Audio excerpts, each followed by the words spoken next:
طرف سے ایک جھلک ہے،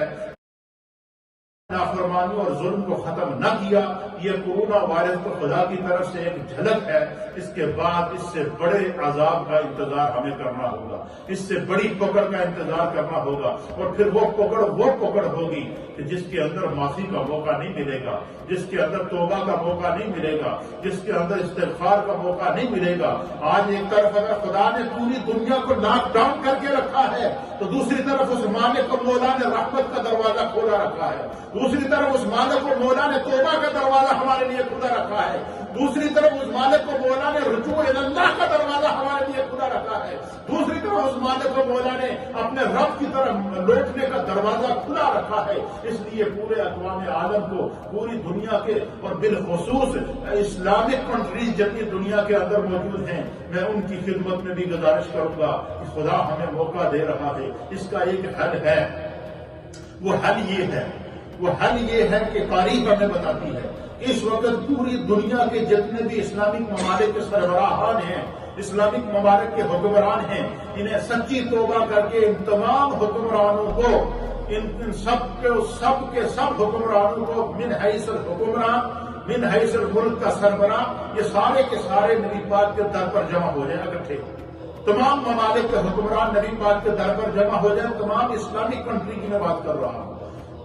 دارالکفر کی بات میں نہیں کر رہا، اسلامک کنٹری کے تمام ممالک کے سربراہان کو اس وقت چاہیے یہ سارے کے سارے جمع ہو کر یہ مدینہ طیبہ جائیں، یہ در رسول پر حاضری دیں، رسول اللہ کی ذات کو گواہ بنا کر اللہ کے حبیب سے یہ عہد کریں کہ وہ اس زمین پر ناانصافی نہیں ہونے دیں گے، زمین پر ظلم نہیں ہونے دیں گے، اللہ کی مخلوق جو خدا نے ان کے ذمہ رایا لگائی ہے ان کا خیال کریں گے۔ تو میرا یہ ایمان اور یقین کہتا ہے کہ وہ جب رسول اللہ کی بارگاہ میں اللہ کے حبیب کو گواہ بنا کر پیش کریں گے تو انشاءاللہ العزیز یہ وبا بھی ٹل جائے گی، اس کے اسباب بھی آ جائیں گے، اس کی ویکسین بھی آ جائے گی، اور اس کی ویکسین خدا کی رحمت کی صورت میں آئے گی، اللہ کی رحمت کی ہوا کی صورت میں آئے گی۔ اللہ اپنے عرش سے ایسی رحمت کی ہوا زمین پر بھیجے گا کہ پھر یہ زمین جو ہے وہ پوری کی پوری یہ زمین اللہ کی رحمت اور کرم اور شفا کے ساتھ اس کی ہوا بھی شفا والی ہو جائے گی، اس کی خاک بھی شفا والی ہو جائے گی۔ اور ہمارا ایمان ہے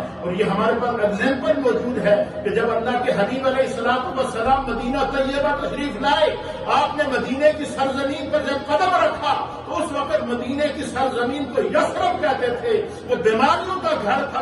تھا، وہ بیماریوں کا گڑھ تھا، وہ یثرب تھا، وہ وہاں ایسی بیماری لگتی تھی کہ لوگ وہاں جانے سے منع کرتے تھے۔ لیکن میرے مصطفیٰ کے جب مدینے کے قدم لگے تو مدینے کی سرزمین ایک طرف خاک شفا بنی اور دوسری طرف میرے مصطفیٰ کی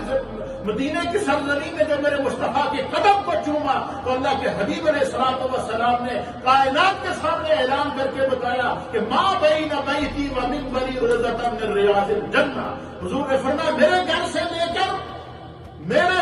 ممبر سے لے کر میرے گھر تک کا یہ زمین کا حصہ ہے جو دن میں کئی مرتبہ میرے قدم چومتا ہے، یہ جنت کا ٹکڑا ہے۔ مدینے کی زمین کو میرے مصطفیٰ نے جنت قرار دیا ہے، مدینے کی مٹی کو میرے مصطفیٰ نے خاک شفا قرار دیا ہے۔ اس کی وجہ کیا تھی؟ اگر مدینے کے ذروں نے بھی میرے مصطفیٰ سے محبت کی، مدینے کے پہاڑوں نے بھی میرے مصطفیٰ سے محبت کی، مدینے کے شجر و حجر نے میرے مصطفیٰ سے محبت کی، مدینے کی آبشاروں نے میرے مصطفیٰ سے محبت کی، مدینے کی فضاؤں نے میرے مصطفیٰ سے محبت کی۔ اس وقت ضرورت اس امر کی ہے کہ اگر ہم امت کو اس عذاب سے نکالنا چاہیں، ہم امت کو اس آزمائش سے نکالنا چاہیں تو پوری دنیا کے حکمرانوں کو بالعموم اور میرے مصطفیٰ کریم صلی اللہ تعالی علیہ وسلم پر ایمان رکھنے والے جتنے بھی مسلم کنٹریز کے حکمران ہیں ان سب کو جمع ہو کر در رسول پر جا کر معافی مانگنی چاہیے اور دنیا پر انصاف قائم کرنا چاہیے۔ کشمیر اور مقبوضہ کشمیر اور فلسطین اور روہنگیا اور دنیا بھر کے مظلوم مسلمانوں کے لیے انصاف کے ذرائع پیدا کرنے ہوں گے، ورنہ اس سے بھی بڑے عذاب کی ہمیں جو ہے وہ توقع کرنی پڑے گی، اس سے بھی بڑی آزمائش سے ہمیں گزرنا پڑے گا۔ یہ اس کا ایک حل جو آج کے دور میں ہمیں نظر آتا ہے اور یہ اس طرف ہمیں آنا پڑے گا۔ یہ باتیں میں نے اس لیے کر دی ہیں تاکہ یہ ساری باتیں ریکارڈ کا حصہ بن سکیں، اور اسی لیے اللہ کے حبیب علیہ الصلوۃ والسلام جو ہے وہ رحمت للعالمین ہے، اور رب کی ذات رحمان اور رحیم ہے۔ اللہ تعالیٰ اپنے بندوں کو معاف کر دیتا ہے اگر سچے دل سے اس کی طرف رجوع کرے۔ اور پھر اسی طریقے سے اللہ رب العالمین نے ارشاد فرمایا کہ جب تمہیں کسی آزمائش میں اپنے آپ کو پاؤ، ابتلا میں اپنے آپ کو پاؤ، تو پھر کیا کرو؟ فرمایا وَسَارِعُوا إِلَىٰ مَغْفِرَةٍ مِّن رَّبِّكُمْ،